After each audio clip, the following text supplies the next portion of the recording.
Então, apesar de que hoje nós vamos falar dessa segunda marca de qualidade, já já a gente fala sobre as marcas, né? Nós temos aqui a segunda marca, que é o ministério orientado pelos dons. Quando os membros atuam de acordo com seus dons, o serviço se torna um prazer, não um fardo, e a igreja cresce de forma natural e saudável. Então, escolhemos aqui esse versículo 12, né?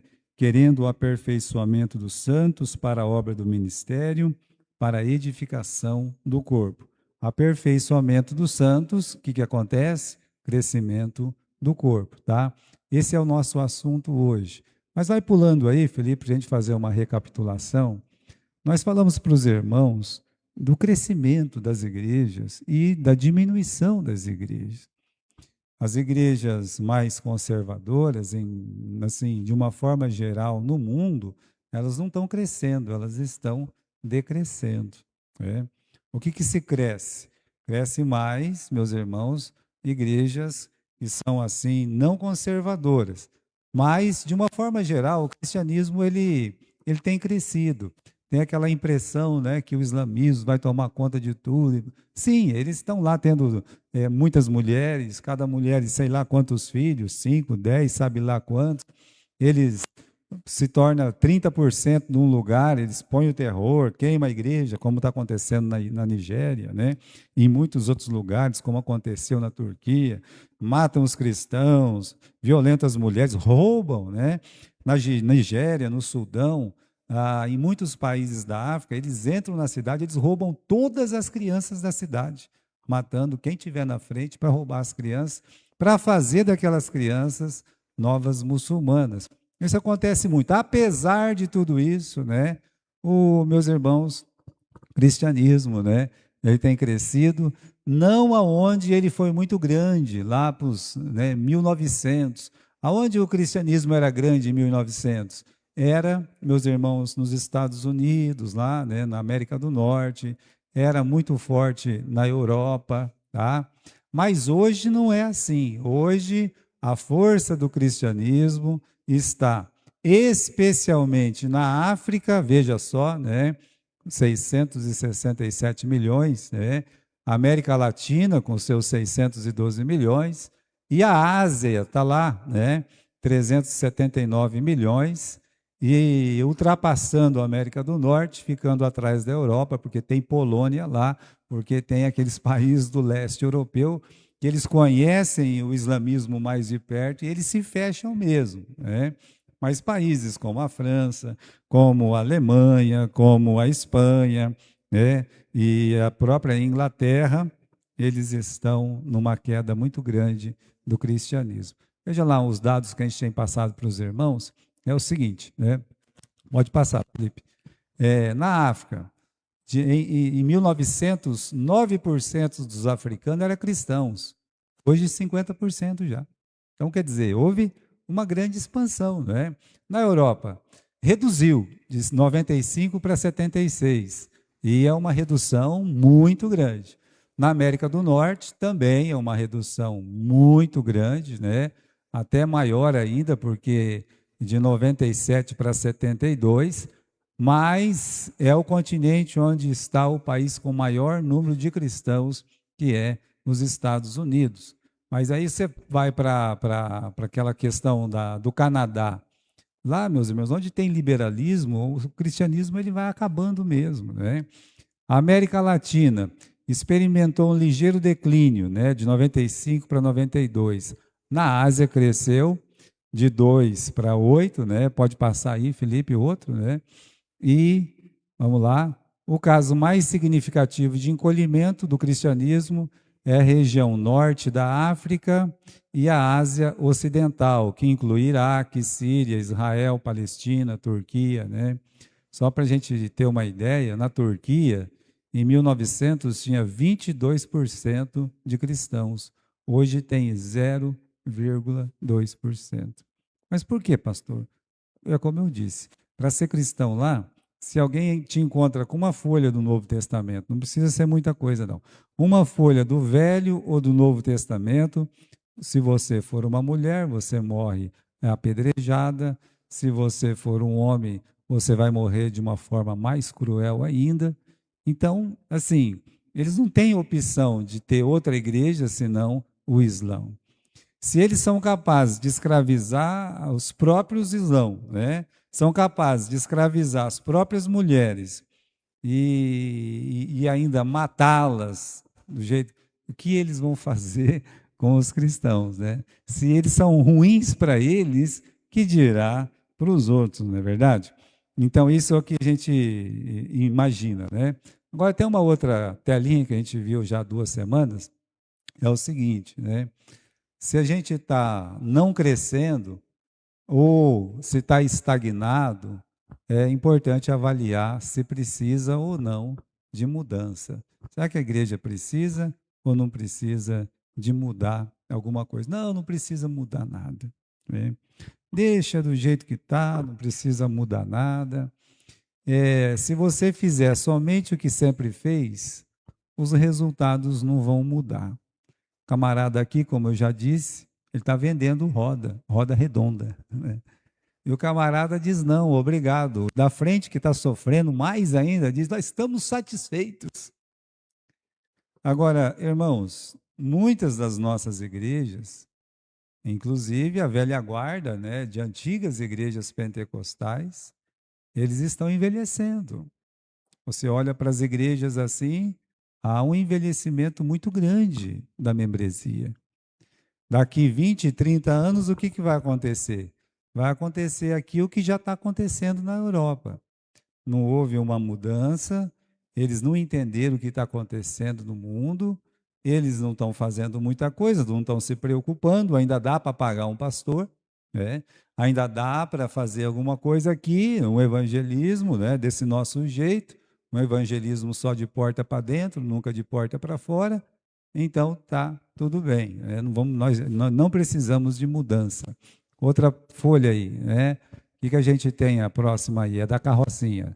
Nem sempre esforço resulta em resultados melhores. Por quê? Porque esses dois estão sofrendo muito. Morro acima, vento contrário. Ah, é o morro, é o vento. Não, não é o morro, não é o vento, é a roda, né? Eles têm a solução em cima, mas eles preferem andar com a roda quadrada quando a solução está lá em cima na carroça. O que essa imagem mostra? Geralmente a igreja, Deus dá a solução para ela. Ela não tem que mudar a doutrina dela, mas ela tem que entender as coisas que estão acontecendo.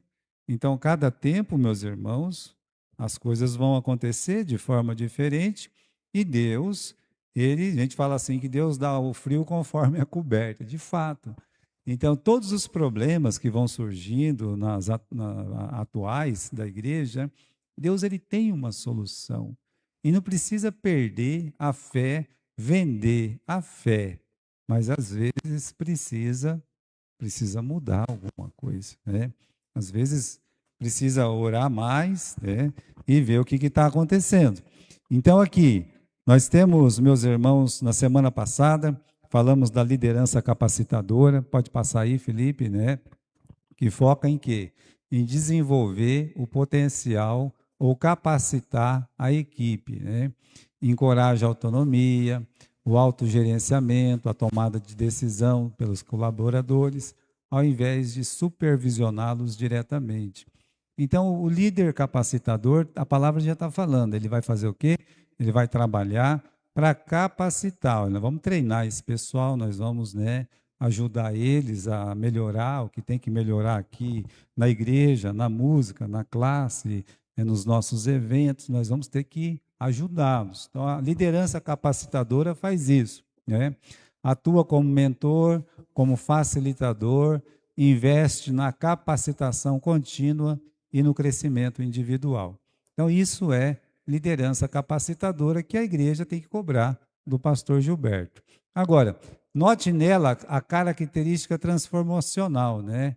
A gente falou que tem aquela autocrática, liderança que acha que sabe tudo, aquela democrática que todo mundo manda, onde todo mundo manda, o que acontece? Só bagunça, né? Mas existe aquela característica, né, de uma liderança transformacional, que é a liderança que Jesus ele praticava. Desenvolver potencial, né, capacitá-los para a obra, como Jesus fez. Jesus não pegou os 12 e falou assim, ó, pode ir embora, vai lá, agora já vocês são convertidos, vai. Não, o que ele fez? Ele treinou. Ele ficou 3 anos e meio. Então, se a gente pensar que eu vou para uma escola, eu tenho tal X de horas para cumprir naquela faculdade. Então, ó, quantas horas eu vou gastar em cada matéria? Então, cada matéria tem uma tal de hora lá, correto? Agora, você imagine que eles estudavam de manhã, de tarde e de noite com Jesus.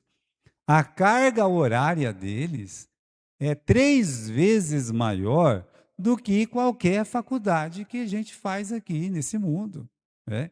Então, ele treinou, né? Ele deu ali um treinamento verbal, ele foi na frente ajudando, depois ele mandou, ou seja, fizeram estágios ali nas cidades da Galiléia, pela região de Decápolis, Judéia. Jesus treinou. E o que ele chamou, meus irmãos, ele chamou aquelas pessoas que realmente estavam sempre junto com ele. Podia ter chamado, por que não chamou lá, né, o outro lá? Mas o outro queria estar junto com ele. Às vezes nem queria estar junto com ele. Então por que vai chamar? Vai chamar o quê? Para dar problema lá na frente? Então Jesus já chamou aqueles 12, olha que ainda deu problema com Judas, né? Já teve esse problema do Judas, correto? Então, desenvolver o potencial, encorajar, né, os colaboradores, dar a visão, né? Vinde, eu vou fazer vocês pescadores de homens, né? Josué fazia muito isso, encorajar e equipar os colaboradores com as ferramentas necessárias. Dá para eles, né? Tem as histórias aqui? Tem. Então, tá bom, né? Conta a história, mas não tem nem a história para contar, não. Então, aí, vamos equipar a igreja, vamos equipar os irmãos, né? Equipar de que jeito? Olha, nós temos culto. A gente tem culto de pregação na quarta, culto de pregação no domingo de manhã, culto de pregação domingo à noite, sala para as crianças ou sala para os adultos domingo de manhã. Então, se a pessoa reclamar, a gente não aprende nada, mas quantos cultos você vai? Dos que você vai, em quantos você não dorme, né? Ou em quantos você está gastando o tempo de prestar atenção no toque do celular ou na palavra de Deus?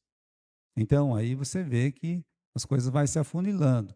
Então, irmãos, a liderança capacitadora cobre da liderança se ela está capacitando ou não. E aí, então, nós entramos, né, nessa questão dos dons, tá? Põe a primeira tela de novo, Felipe, lá, depois a gente vai voltar nessa aí que você acabou de colocar, tá? Vamos ler de novo lá, aquela primeira, tá bom? O ministério orientado pelos dons. Quando os membros atuam de acordo com seus dons, o serviço se torna um prazer, não um fardo. A igreja cresce de forma natural e saudável.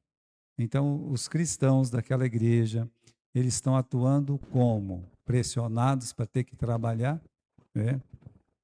Colocados a bel prazer, escolhidos porque está ali alguém de uma posse maior, de uma importância maior, ou de uma referência maior, ou porque aquela pessoa realmente tem o dom para aquilo. Né? Qual que é o método de se escolher, né? Quem vai e quem não vai atuar, né? Então, quando os membros atuam de acordo com seus dons, o serviço se torna um prazer, não um fardo. A igreja vai crescer porque vai ter uma resposta das pessoas que estão lá liderando com aquelas que estão sendo lideradas em qualquer área ou ministério, né, da igreja. Vamos voltar lá então, Felipe. O que significa, né, o ministério orientado pelos dons? Você pode ler comigo aqui, irmãos, olha, baseia-se na premissa de que o Espírito Santo, ele capacita cada crente com habilidade específica, né, que são os dons, para o serviço cristão e a edificação da igreja, como a gente viu no Efésios capítulo 4, versículo 11 e 12. Né? Então, é o Espírito Santo, ele realmente, ele capacita crentes com habilidades específicas, ou seja, cada um tem uma habilidade talvez que é própria dele, às vezes igual a de outro, mas muitas vezes diferente, para o serviço cristão. É o que nós lemos em Efésios capítulo 4, 11 e 12, para a edificação do corpo de Cristo, ou seja, crescimento e edificação. Então, o que esse modelo visa, né? Colocar as pessoas certas nas funções certas, né? Alinhando paixões e talentos naturais e espirituais à necessidade da igreja. Colocar a pessoa certa na função certa. Qual que é o resultado? Melhor desempenho que ele está fazendo, né? A coisa que ele sabe fazer, uma maior alegria no serviço, ele gosta já de fazer aquela atividade, uma redução da sobrecarga dos líderes, porque os líderes trabalhando com quem gosta de fazer aquele serviço, ele vai ser muito mais alegre na sua liderança e muito menos pesado para ele, e uma maior unidade da igreja. Uma das coisas que o ministério orientado pelos dons faz é causar a maior unidade da igreja. Porque um está vendo o outro feliz, um está vendo o outro fazer aquilo que gosta, que sabe fazer, sem aquela pressão, né? Sem aquele baque todo, que fica realmente um cargo muito grande. Então, irmãos, qual seria a maior barreira para o ministério orientado pelos dons? Quando fala assim, os ministérios têm que ser orientados pelos dons. Então, qual é o maior impasse, a maior barreira, o maior problema para isso? Para que os ministérios sejam orientados pelos dons. Primeiro, é quando nós inventamos ministérios. Então, aqui na nossa igreja, vamos aqui, tem 10 pessoas, tem 20 ministérios. Né? Tem que ter o Ministério da Música, o Ministério das Crianças, tem que ter o Ministério do Audiovisual, tem que ter o Ministério aqui da Secretaria, da Tesouraria, não sei o quê, papapá. Aí vai um monte de coisa lá, né? E o pastor, olha, inventei todos esses ministérios aí, e agora? Você vai ficar com esse aqui, né? E você? Não, você vai ficar com aquele outro ali, né? Primeiro ele cria o ministério, depois ele sai procurando uma pessoa para entrar no ministério que ele criou. Esse tem sido, meus irmãos, um dos problemas mais graves do Brasil, como nação. Então, eles fazem o seguinte, tem um ministério, por exemplo, o Ministério da Economia, correto? Os irmãos concordam comigo. Bem, eu posso pegar o seguinte, eu posso pegar uma empresa, né? Me lembro de um irmão que ele fez um curso de economia muito, né, avançado nos Estados Unidos, uma empresa grande, né, conhecida nossa, os chefes lá foram buscar uma liderança lá, né, no Vale do Silício, que pudesse olhar e ver os avanços, né? O chefe lá, né, o americano, disse: eu tenho a pessoa certa. Quem? Esse fulano aqui. Esse fulano aqui, estudado, conhece tudo da área, uma pessoa extremamente competente, papapá, papapá, papapá. Né? E aí a empresa, porque por ser uma empresa também competente de visão, o que ela fez? Ela foi lá e contratou. Pegou. Resultado, né? Essa empresa está crescendo ou não está crescendo? Está crescendo. Vai continuar a crescer. Por quê? Porque escolheu uma pessoa certa. Né? Olha o Brasil. Vamos no ministério mais importante, é o Ministério da Economia. Né? Vamos colocar quem lá? Uma pessoa que fez o quê? Né? Ele fez pelo menos um curso de economia? Não. Não fez nenhum curso de economia? Não. O negócio dele é político, mas ele não entende nada. Nunca trabalhou num banco internacional. Não, nunca trabalhou. Encosta a cabeça. Né? Mas, vamos pegar ele mesmo. O que acontece? Acontece o que está acontecendo. Né? Dívida, quem paga somos nós. Né? Como aqui em Marília, quem paga essas dívidas todas somos nós. Deve ter sentido isso no IPTU esse ano. Né? Isso se chama má administração. Então, irmãos, olha, eu posso inventar um ministério, criar um departamento, um ministério na igreja, sem ter uma pessoa dotada para fazer aquele ministério crescer. Então, esse é o maior embate, a maior dificuldade que pode ter no ministério orientado pelos dons, é criar um ministério sem ter a pessoa capacitada, a pessoa certa. Então, não cria, não faz um ministério desse. Já fala, ministério nós não temos, nós estamos empurrando com a barriga. Quando aparecer a pessoa certa, aí tudo bem, correto? Então, outra coisa, inventa o ministério, aí começa a busca, insana por voluntário. Uma vez criado o departamento, o ministério começa caça de voluntário. Quem quer ficar aqui no ministério, no ministério da música? Uma pessoa que não sabe cantar, ele não sabe tocar, Mas aí, porque talvez é o mais velho da igreja, calma, não vai dar certo. A gente pode até falar, mas não vai dar certo, sabe? No ministério infantil, a mesma coisa. Então, irmãos, primeiro se cria, depois sai caçando uma pessoa, você, Eu nem gosto de criança, não tem problema. Tem problema nenhum que você não gosta de criança, Pode ficar sossegado que vai dar certo. Você tem a costa larga, que é o pastor aqui. Não, Muitas vezes acontece isso. Eu me lembro de uma igreja amada, que nem existe mais. Eles criaram um ministério com as crianças. Aí colocaram um rapaz chato, sabe, assim, grosso, totalmente grosso, que nem na igreja não está hoje mais.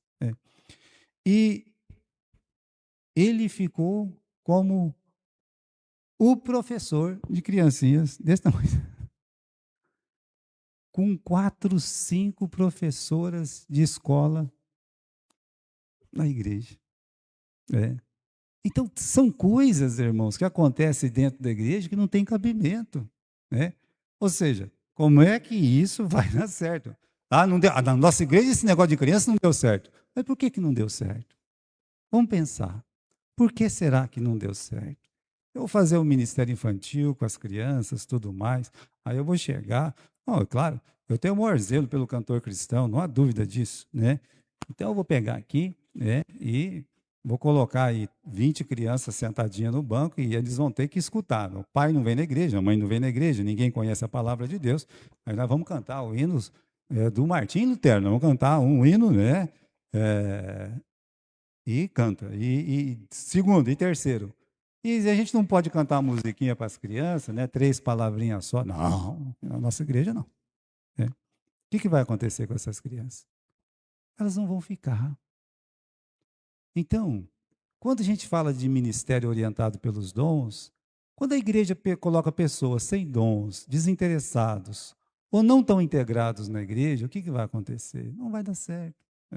Não dá certo. Então, geralmente, quando a gente busca voluntário, aparecem os primeiros, que são os de boa vontade, entre aspas. Esse prontifica, eu. Pode colocar eu aí que dou certo. Você vai dar certo? Eu sou irmão da igreja há muitos anos. Mas o pastor olha para aquilo ali, não tem um perfil nenhum, sabe? Não tem. Líder da oração, vamos dizer. O camarada não ora nem na casa dele. Como é que vai ser um líder de oração? Explica. Mas eu sou o mais velho. Não vai dar certo. Outras vezes é feita uma pressão, para que as pessoas não dotadas assumam algo que elas não são capazes, não são chamadas por Deus para fazer. Então, irmãos, essa é a maior barreira para o ministério orientado pelos dons. Onde está o grande erro? As tarefas são fixadas e as pessoas têm que se adaptar. O trabalho é feito sem alegria, os resultados não serão bons, serão péssimos. Logo, logo esse departamento vai fechar, esse ministério ele vai fechar.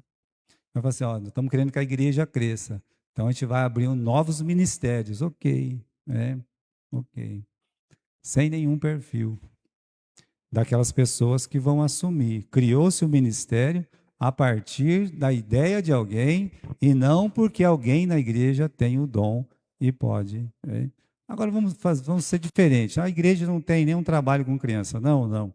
E aí o pastor vê que tem 2, 3 professoras que já dão aula lá na rede pública, né?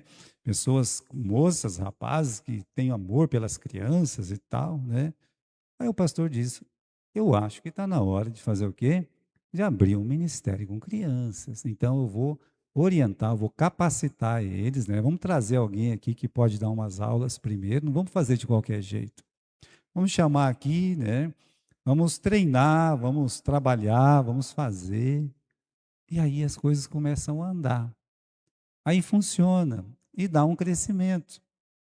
Para a gente ter uma ideia, se uma criança, uma igreja que não tem uma escola bíblica, começa com treinamento, ajuda, surge professores de escola dominical e tudo mais, uma igreja que tinha 2, 3 crianças que era só filho de membro, de repente passa a ter 20. Olha, é 10 vezes mais crianças do que tinha antes desse ministério. É um crescimento fenomenal. Então, irmãos, as coisas têm que ser orientadas pelos dons, né? Os ministérios orientados pelos dons, como se aplica aí, né? No nosso estudo. Então, vamos lá, vamos passar aí, né? A Bíblia fala de algumas listas de dons. Eu queria só lembrar aos irmãos das 3 listas de dom que tem o Novo Testamento, né? Acho que eu pulei um, né? Os dons necessários para a edificação da igreja. São capacidades especiais concedidas pelo Espírito Santo para o bem comum, crescimento do corpo de Cristo. E aí nós temos essa explicação, né, em 1 Coríntios 12, 7. A manifestação do Espírito é dada a cada um para o bem comum ou para o que for útil. Por que o Espírito Santo ele concede dons para o bem da igreja comum, não é o bem pessoal, para o bem comum ou para o que for útil?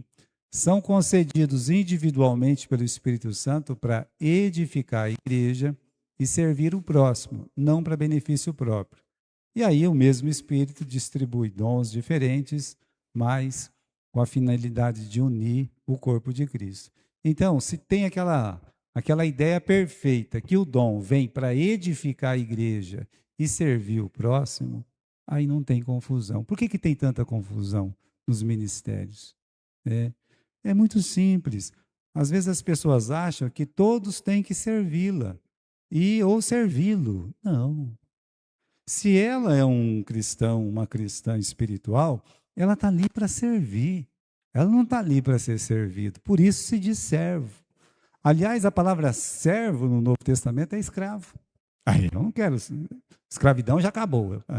Princesa Isabel, não, mas a escravidão começou quando você entregou sua vida a Jesus. Você é um escravo do Senhor Jesus Cristo. Estou aqui para servir da melhor forma possível, né, o corpo do Senhor Jesus Cristo. Então, edificar e servir o próximo. Né? Essa aqui, meus irmãos, é... Aí, Felipe, você tem aqui, será que eu estou com alguma confusão? Né? Pode passar aí, não está batendo aqui, né? Não está batendo no meu aqui.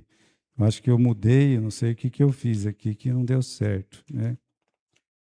Eu sei o que eu fiz, era só virar a página, Nora. Era só virar a página, né? Muito bem. Então, nós temos alguns dons aqui, né? Os dons necessários para a condução da igreja, que a gente tem lá em Efésios, né? Pode achar esse aí, Felipe, é isso aí. Que são os dons necessários para a condução da igreja ministeriais. Isso nos dias dos apóstolos, tinha o apóstolo, serviram como colunas da igreja, sobre a pedra de esquina que é Cristo.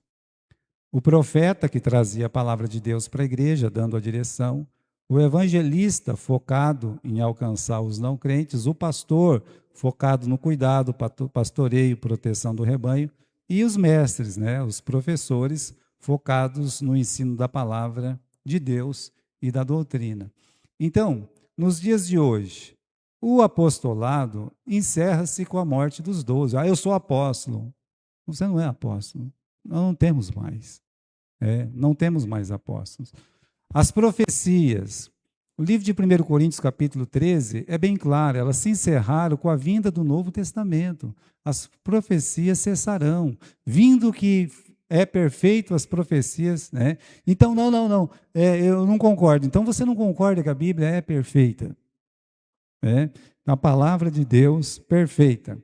Não existe uma profecia na Bíblia que possa ser rejeitada ou que não esteja atualizada. E se alguém vem com uma nova profecia, então por que eu preciso da Bíblia? É uma contradição.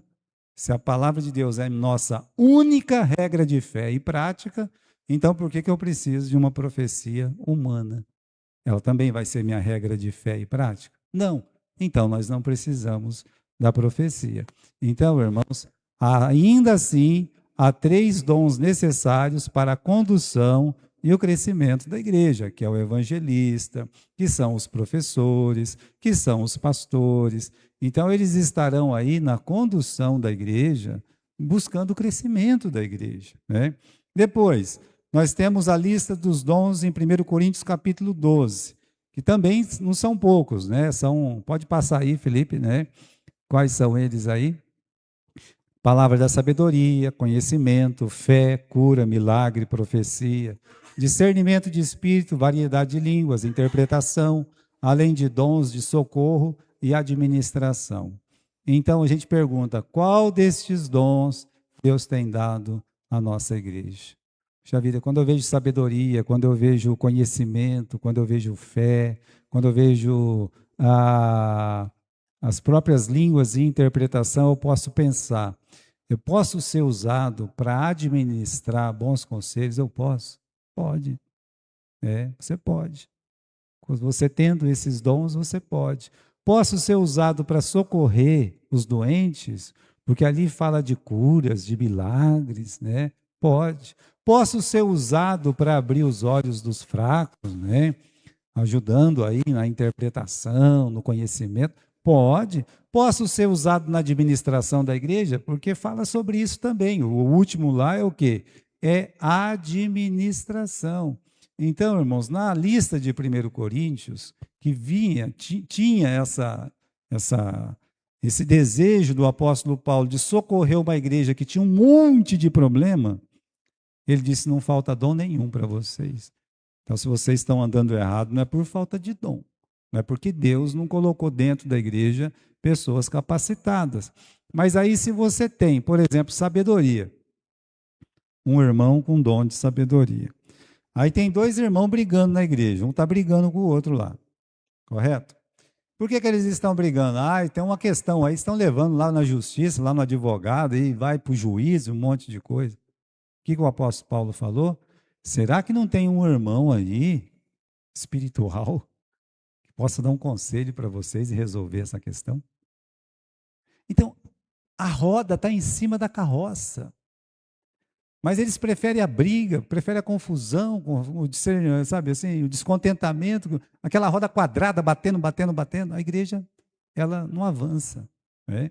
Então, temos, meus irmãos, quais desses dons, né, Deus tem dado para a nossa igreja? Muitos deles. Mas a igreja aceita, né?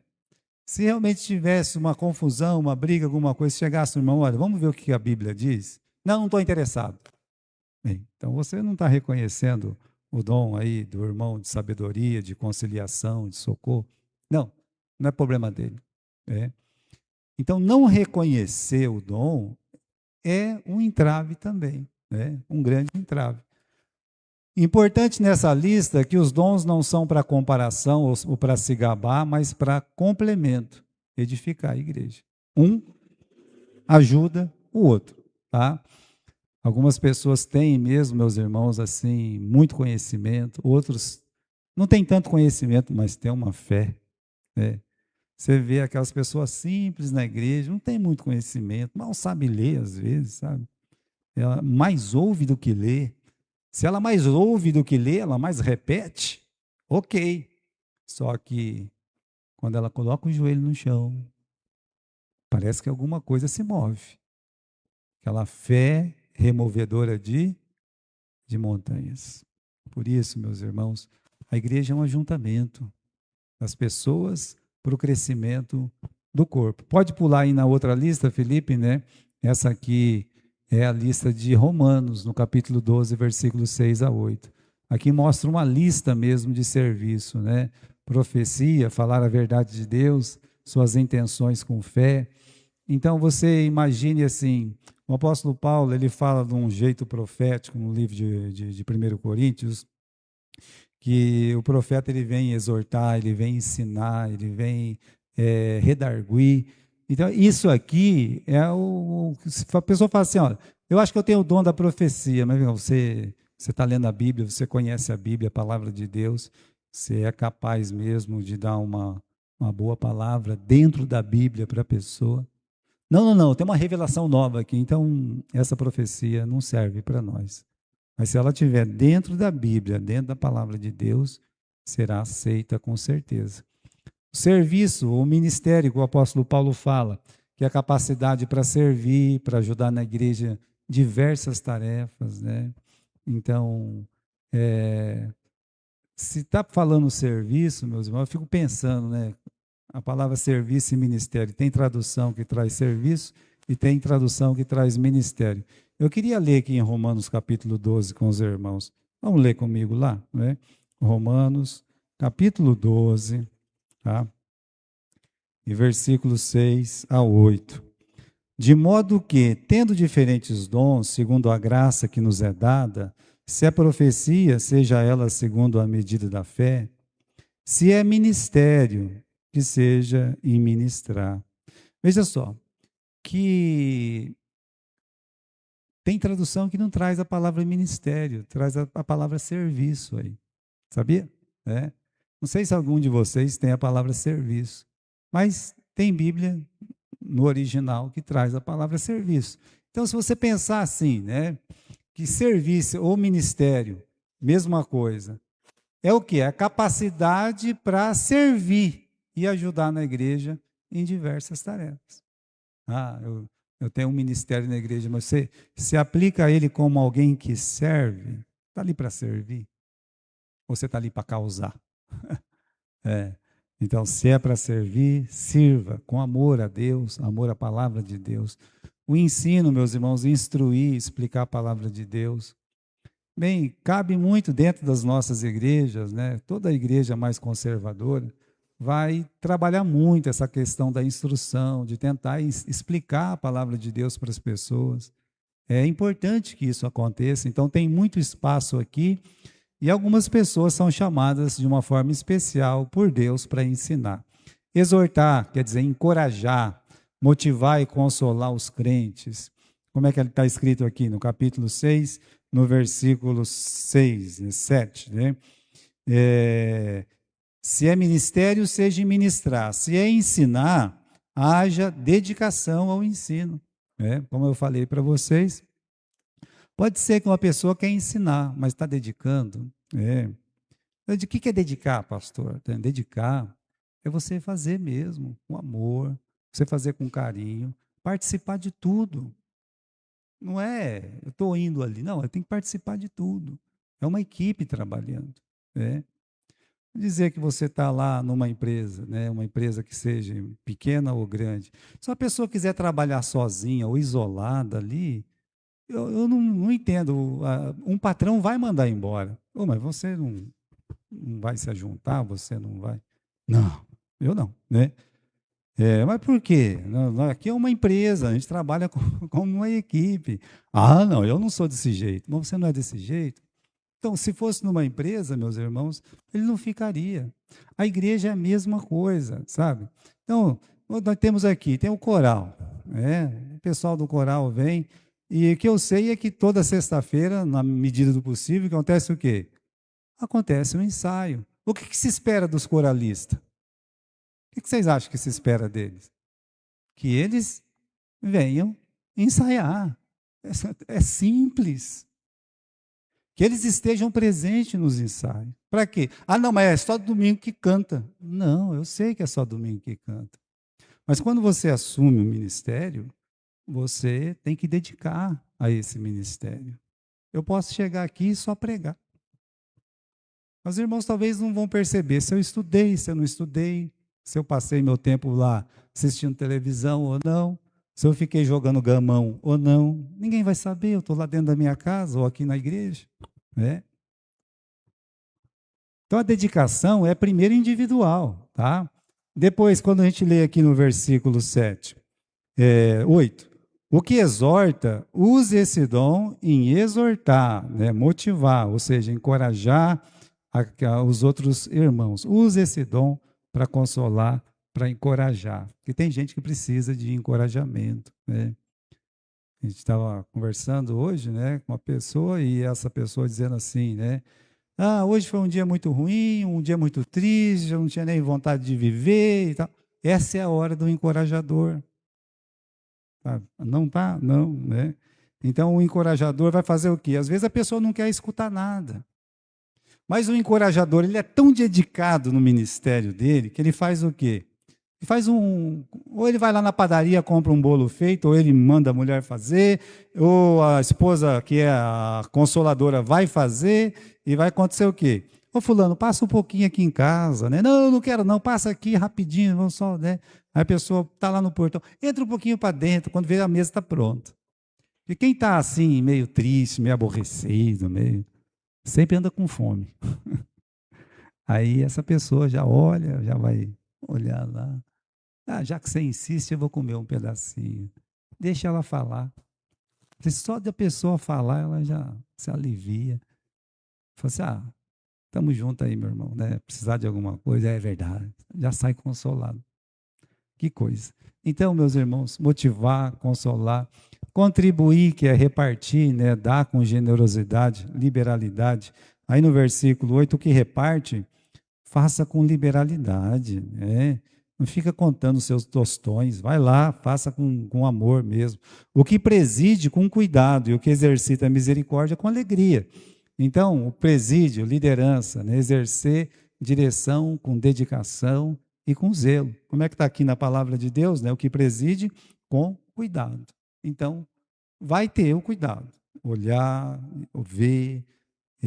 A liderança, às vezes, não olhou para mim, ele está olhando para 20, às vezes ele está olhando para 100, às vezes ele está olhando para 1000. Imagine o dono de uma grande empresa. Ou o pastor de uma grande igreja. Tem pastor aqui em Marília que ele tem que olhar para 7.000, 8.000.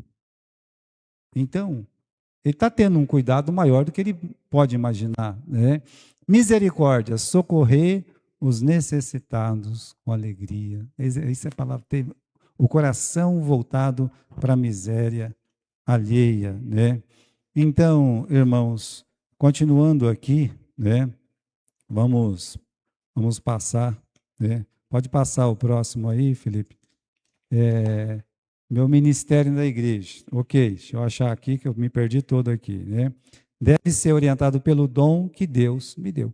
Então, se eu vou trabalhar na igreja, eu acredito que cada um tem que encontrar o dom que Deus lhe deu, porque se é uma igreja já estabelecida, que ela, eu gosto de cantar, eu gosto de tocar, eu me sinto tão bem quando eu estou cantando, tocando. Ok, aí vai para o coral. Mas vamos dizer que essa pessoa ela chega lá, não, não gostei, né? Mas calma lá, já está estabelecido o ministério. Você veio para servir ou para ser servido? Mesma coisa numa escola do não gosta do jeito que está acontecendo aqui. Mas calma lá, já está estabelecido isso aqui. Então, quando a gente fala, meus irmãos, meu ministério na igreja deve ser orientado pelo dom que Deus me deu, eu vou lá usar o meu dom para servir e não para ser servido. Porque eu vou deixar de ajudar para começar a atrapalhar. E isso não é bom, não é verdade? Mas pensando nos homens de Deus, da Bíblia, como é que Deus usou José? Meus irmãos, José não era um sacerdote. Ele não tinha muito essa questão sacerdotal. O sacerdote foi o Judá. Mas tinha uma coisa que o Judá não tinha, o Rúben não tinha, nenhum deles tinha, mas o José tinha, que era uma inteligência, uma capacidade de administração sem igual. Como é que Deus usou José? pegou e deu a chave do celeiro para ele. Então ele foi usado no dom que Deus lhe deu, seja na casa de Potifar, seja, meus irmãos, no Egito lá como o vice-rei, né?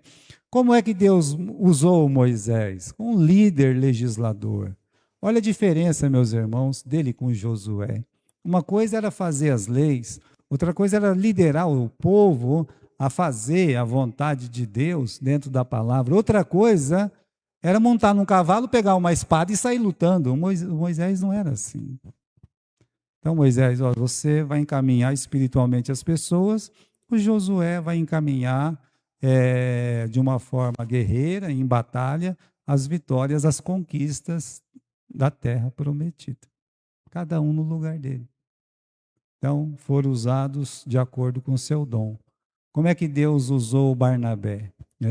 Foi usado para restaurar os irmãos rejeitados, reintegrar. Você olha para o Barnabé, ele está sempre tentando ajudar um ou outro que foi esquecido.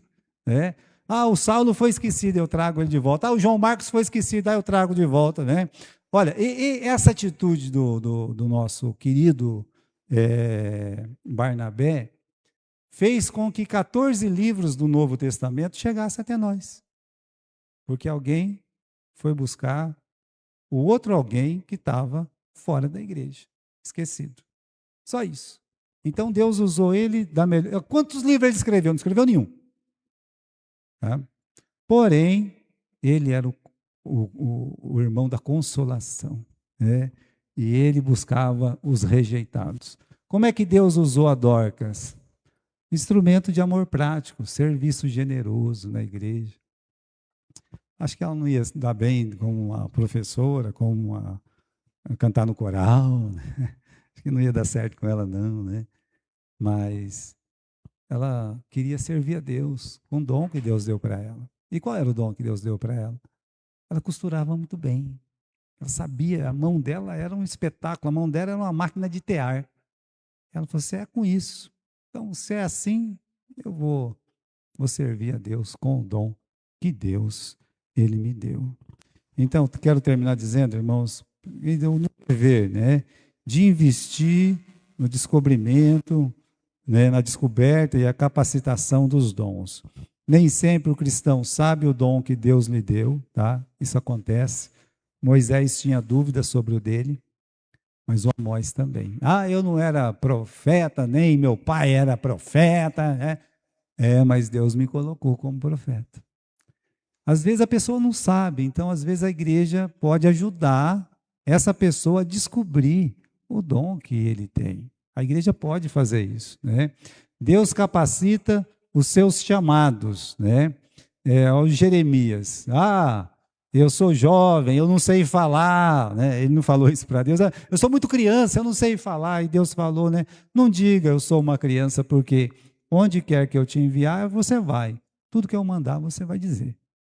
Deus está falando, eu vou capacitar você. Não fica falando isso. Eu não consigo, não. Então a igreja, assim, meus irmãos, ela pode fazer esse papel também, de ajudar na capacitação. Então a igreja deve investir na capacitação, na descoberta dos dons, com treinamento, com estudo e principalmente despertando os irmãos para trabalhar naquilo que ele foi chamado por Deus, para não cair de paraquedas e desanimar completamente, ou cair de paraquedas e atrapalhar quem está trabalhando já no ministério, porque isso são entraves. Uma igreja que cresce é uma igreja cujos ministérios são orientados pelos dons. Então, essa é a segunda marca de qualidade. A primeira é liderança capacitadora. A segunda marca de qualidade, então, é o ministério orientado pelos dons.